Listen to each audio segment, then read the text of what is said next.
Hi, everyone. I'm Darius Graham, and I'm excited to be in conversation today with Chike Aguh, who's had a wide ranging career as a social entrepreneur, local government official, teacher, CEO, and presidential appointee. Chike currently serves as Chief Innovation Officer at the U.S. Department of Labor. Welcome, Chike. Darius, thank you so much for having me and honestly for hosting this just great space.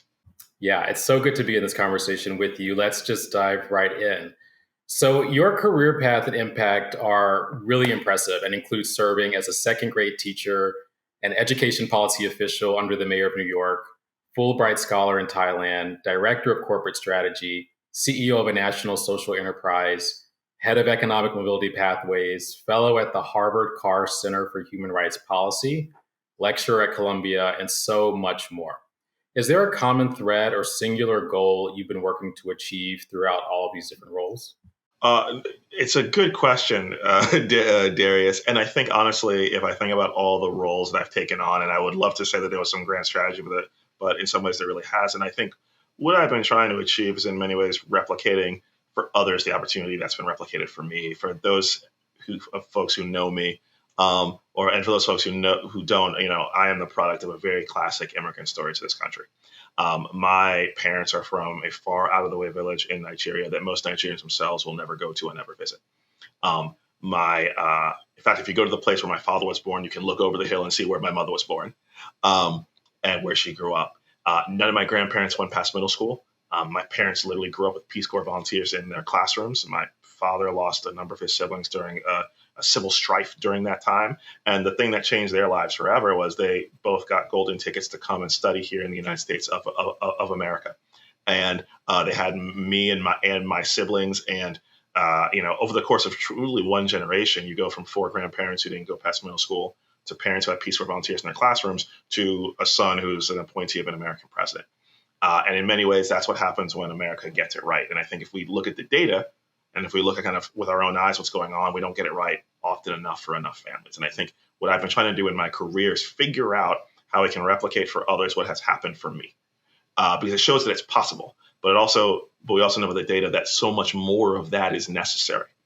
The other thing I'll say is generally in most of the roles that I've been in, I have a kind of a theory of the case that access to skills, access to education, it has been the path to social mobility, to economic prosperity. And that's a particular lever that I've been keen on using throughout my entire career to hopefully get for others what's been done for me.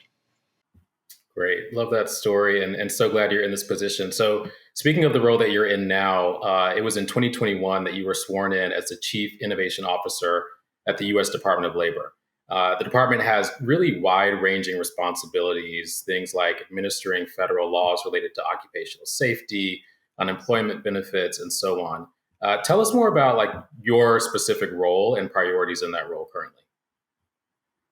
Sure. And let me even back up a little bit and let me just talk about the Department of Labor. Let me talk about the time that we came in January of 2021. And then let me talk about my roles. I think some of that context is helpful. So the Department of Labor, I like to say, just kind of doing Labor 101 is one of the last things that William Howard Taft did before he left the White House in 1913. That's how old the Department of Labor is.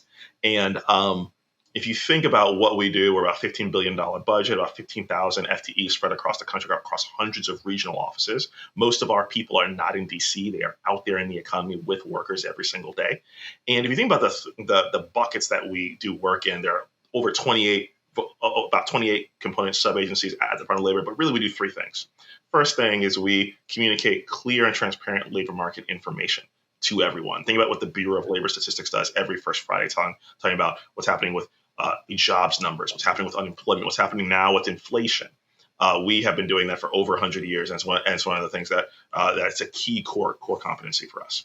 Secondly, there's what we call worker investment. This is where we pour into American workers to make sure that they're as productive as they can be.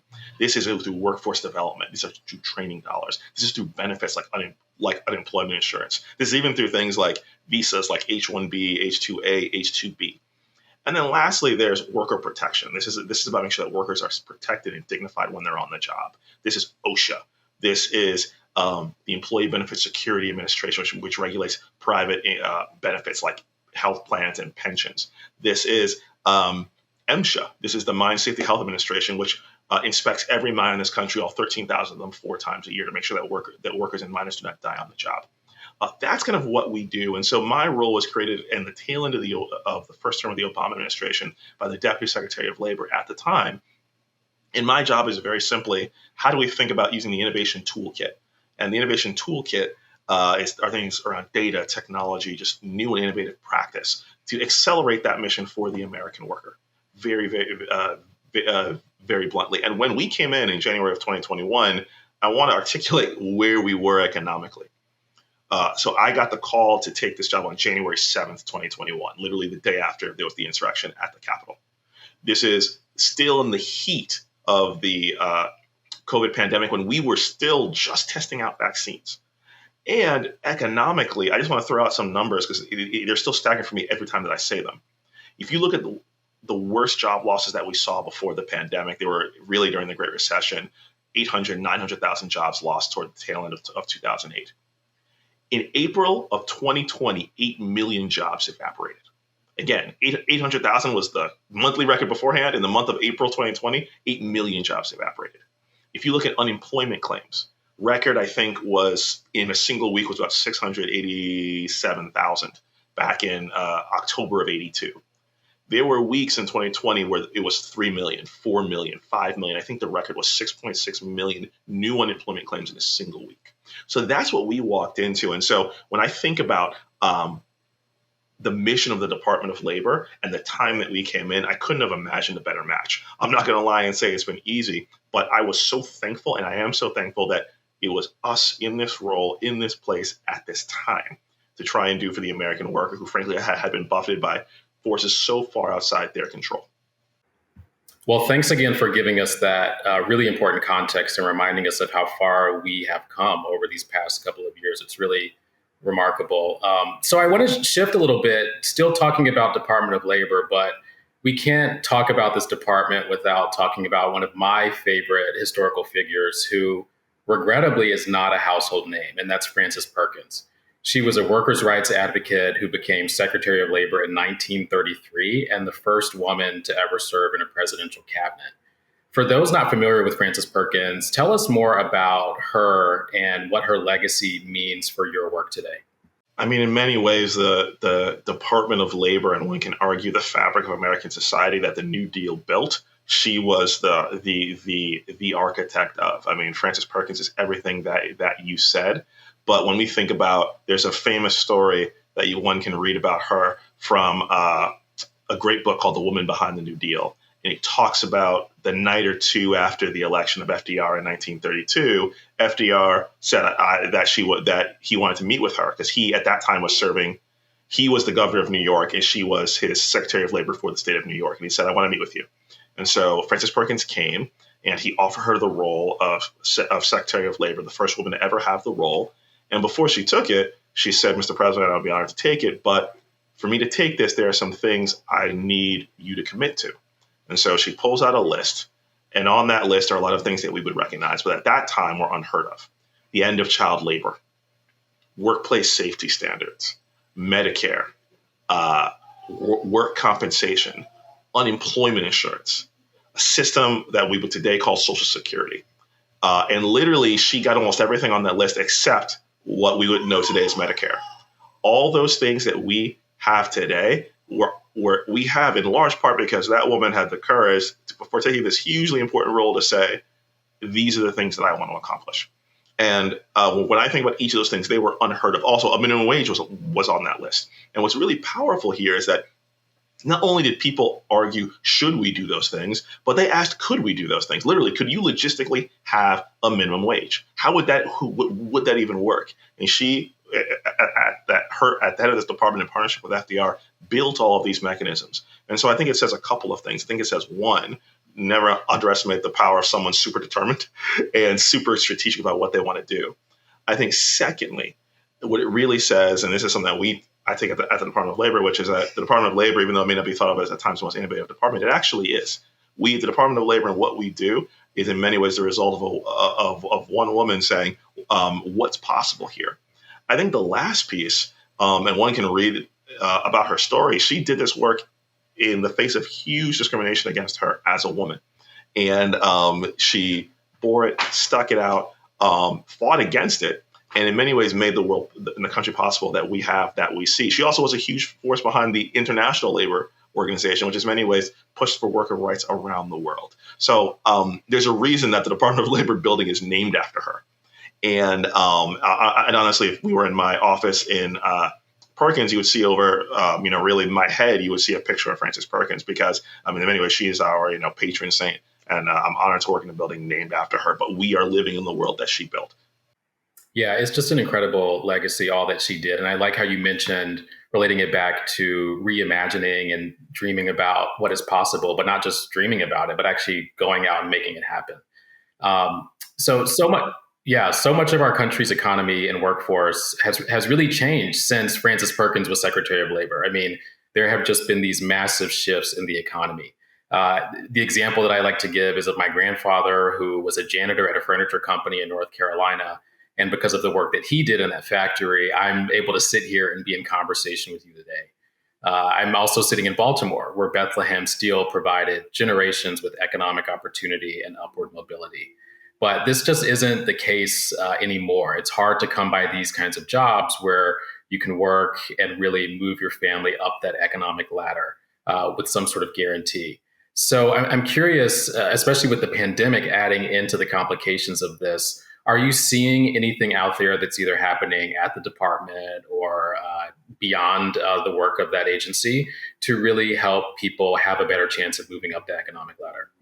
I think the answer is absolutely yes. I think we need a lot more of those things, and I think I'll say a bit about those. But I think I almost want to put a finer point on kind of the economic situation that we find ourselves in some ways similar to what Frances Perkins stepped into almost 100 years ago.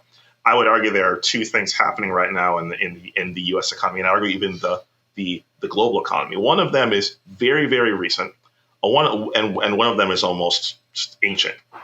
I'll start with the former, which is historically in America, the balance of power between workers and large organizations and companies has not been equal. Workers have never had as much power and agency as they should. That was true in 1932. It's true now. That actually hasn't changed in many ways. That has even exacerbated since that time. That's actually been sadly something that stayed with us for all too many decades. I think secondly, what you describe is the nature of the economy, particularly because of new technologies and new ways of doing business, have changed so many parts of the economy that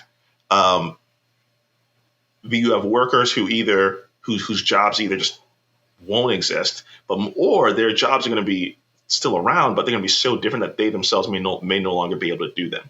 The example that I always use is that of a loan officer. I was born in the early 80s. And so in the early 80s, if you want to go get a loan for a house, what would you do? You would go to a bank and you would go and you would bring all your documents and you would go sit down and you would see a man, usually a man, and he would look through your documents and he would decide whether you got a loan or not. Today, there is still a job of a loan officer, but the interaction is very similar, except there'll be some point where that loan officer steps away from the desk and then comes back and tells you if you got the loan or not. That loan or that decision to get that loan, rather, is not made by that loan officer anymore. It's made by a multivariate algorithm that the loan officer themselves can likely not overrule without permission from their supervisor. And so now there's still a loan officer, but that job is super different. The job of the loan officer before was basically to be an actuary. The job of the loan officer now is to be a customer acquisition specialist and also an account management specialist, meaning that once you get the loan, they want you to get more loans there and continue to do business with them. Who is going to make sure that person can do both those jobs? So when we talk about the phenomenon happening now, it's the historic imbalance between workers and capital and this new change in technology that's either changed jobs or gotten rid of jobs entirely. And those two things, by the way, interact with each other because the workers who frankly have the least power are the ones usually most on the wrong side of that technology change. So we have to bring those together. So I'll say a couple of things and I'll say buckets of activities that we find really powerful. First is broadly what we call high road training partnerships. Basically, employers who are creating good jobs. And by creating good jobs, and when we say good jobs in terms of family sustaining wages, benefits, access to training, safe workplaces, the right to organize, they're creating those jobs not simply as because they think it's the right thing to do, but also because they believe it's a smart thing to do because of reduced turnover, because of heightened productivity of their workers, because of heightened customer advantage, because customers like to come to places that more have those type of workplaces, because of increased efficiency in their operations. And so we're seeing companies, for example, like a Costco, who are using those, and you're seeing those practices slowly migrate to more and more places. That's one. I'd say two. One of the things that I've very much believed is that we need to figure out how we get the most vulnerable communities access to the most in-demand skills. If you were to look at, for example, cybersecurity, and we are here in Maryland. I'm sitting here in Glendale, Maryland, in Prince George's County. You're sitting in Baltimore. You know the power of cybersecurity in places like Fort Meade, so on and so forth. There is the demand for cybersecurity professionals right now it seems almost endless. We need to be thinking about how are we getting for young people in East Baltimore, West Baltimore, or in my county, Suitland, Temple Hills, Fairmont Heights, those skills so that they can get access to those most in-demand jobs. And let's go a step further. When we think about whether it be immigrants, returning citizens, people who have barriers to employment, beyond making sure that we remove bias, how do we make sure that we're giving them the most in-demand skills so that in many ways employers have to hop over their bias to meet their bottom line by employing these folks who have skills to add? Lastly, I'll actually say something that happened last week at the Department of Labor. We had last week the first ever Good Job Summit at the Department of Labor. We gathered 400 people across industries, across sectors, across government. We had 2 cabinet secretaries, more than 5 cabinet level agencies represented. And we did 2 things that day. We as a government spoke with one voice that good jobs, as I've described, are critical to what we do. We had the Secretary of Transportation give statements about how this is critical to the billions of dollars of infrastructure dollars that they laid out. We had the Secretary of Energy talking about how good jobs are critical to this nation's future, or to the Department of Commerce talking about as we're building broadband across the country, how good jobs have to be critical there. And we now have concrete signed and delivered MOUs with each of these agencies talking about how they're going to incorporate those good jobs principles into how they are deploying that $1 trillion of infrastructure spending. Secondly, and for the first time, we in the Department of Commerce, who in some ways represent different parts of the U.S. economy, have come together to say, here are the principles that are in a good job and industry. Here's what you should look to know how you can create those good jobs and what exactly a good job is. That has never happened before, but it's something that those 2 things we believe are critical towards setting the stage and setting the table to getting good jobs to more people in more places and attacking some of the things that you talked about in terms of how do you make sure that every person, no matter who they are, where they live, whether it be in East Baltimore, whether it be in Temple Hills or the Inner Beltway of Prince George's County, can get a good job, or the first of many good jobs that will lead to a career that can change their lives for them and their family. And in many ways, I'd argue, do for their family what happened to my family. Thanks. Yeah, it's so good to see that those agencies are working together and collaborating and coming up with some really good solutions to these problems. So we talked a lot about your current role at Department of Labor, but in a prior role, you led a social enterprise that helped connect about 500,000 low-income Americans to affordable internet and digital skills. And back to currently, you're leading innovation at a federal agency. And these are not like small things to do. These are like very huge tasks. So I'm curious, are there particular tactics or skill sets or things that you found effective in leading this kind of massive change on a national level? So first of all, I'm going to name some things that I have not yet fully mastered. I think anyone who does these roles, you have to have a big dose of humility. And I can tell you, for every success I've had 10 failures. And so, but where I've been successful and as I say, on my best days in doing any of the work that I've done, I think 2 things have generally been true. I think, or 3 things that let me say have been true. One, I think we've had a clear idea of what we're trying to do and where we are trying to go. I think that's one. I think secondly, I think that we have been clear about partnership. No one organization can do this work alone. I don't care what it is. I don't care if it's broadband deployment. I don't care if it's workforce development. I don't care if it's education. No one organization can do this alone. And I say lastly, a belief that the people closest to the problem are closest to the solution. We say it in DC all the time, or my secretary, Marty Walsh, will say it, in that a lot of the good solutions aren't necessarily in DC. They're out there in the country with people suffering from the problems, workers who have been laid off, immigrants who are trying to figure out the way to break into the American economy for the first time, returning citizens who are trying to restart their lives. We need to listen to them and put their solutions at the forefront because they're likely more correct because they're living this every single day. Chike, you mentioned earlier both Baltimore and Prince George's County, and we've talked a lot about your work on the national level with Department of Labor and with internet access. How does your work relate back to these local communities, Baltimore, Prince George's County, others in Maryland or beyond? I always first say, I didn't have the privilege of being born in Prince George's County or being born in Maryland, but they've become our home as a family. It's where, my wife and I got married. It's where we moved into our first apartment together. It's where we bought our first home. My marriage certificate is sitting in the district courthouse in Upper Marlboro in Prince George's County. One of the first boards I joined was of the first all boys public charter school in the city of Baltimore. And I've been on the boards of places like Cognitive Schools, doing computer science education in East and West Baltimore. I think part of it, just very bluntly, is that this is my home. And in many ways, I believe, if you're going to live values out in the world, you need to also live them here at home. So I think that's one. I think two, and these are something I think that you've spoken to, which is in some ways in Maryland, we have a lot of the perils and promise of the American economy writ small here in the state. We have seen the transition of legacy industries and trying to figure out what's coming next, particularly in a place like Baltimore. You have seen the rise of obviously bioscience because of Johns Hopkins, cybersecurity because of Fort Meade, even closer to where I live, the rise of hospitality, also of healthcare with the expansion of institutions like Johns Hopkins. And my belief just generally is that in Prince George's County and in Maryland and in Baltimore, if we can do it here, we can do it anywhere. And if we can't do it here, we can't do it anywhere. And bluntly, the other thing I'll say here is that, we are in this state 30% African American, and in the city of Baltimore, probably 60% African American. In Prince George's County, over 60% African American. And we, I think, can also show what's possible in the American economy with people in the economy and workers in the economy that look like the country. And so I think we have a chance to prove you can have an economy that makes us prosperous, that also makes us proud, with a citizenry that also looks like what the country will look like, but also what the country already does look like, and so in so many places. And so when I think about this work, even just take the small example of how do we connect folks in underserved communities with barriers to high in demand careers, rather.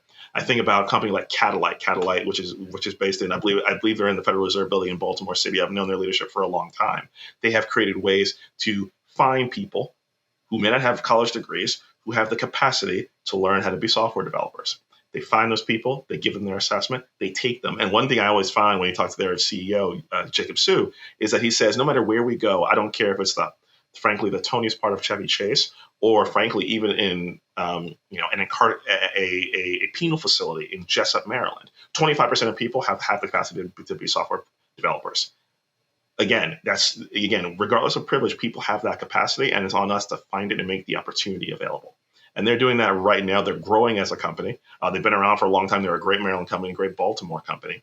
And they just show, as an example, bringing all this together, that you can pave a way to economic prosperity in a way that is equitable. And I think Maryland has something to show the country. And it's one reason why I'm so happy to call this place my home. But secondly, I think, and I tell people all the time, come to Maryland if you want to learn what is possible in terms of equitable economic development, and also a place that is inclusive as well as prosperous. Absolutely.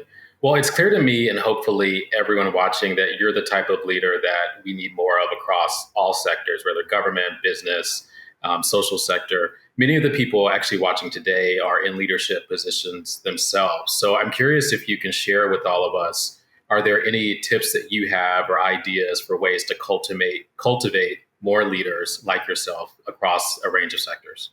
It's a good question. Probably, again, the things that I'll say I won't master. But one thing I'll repeat is something from an old boss of mine, General Stanley McChrystal.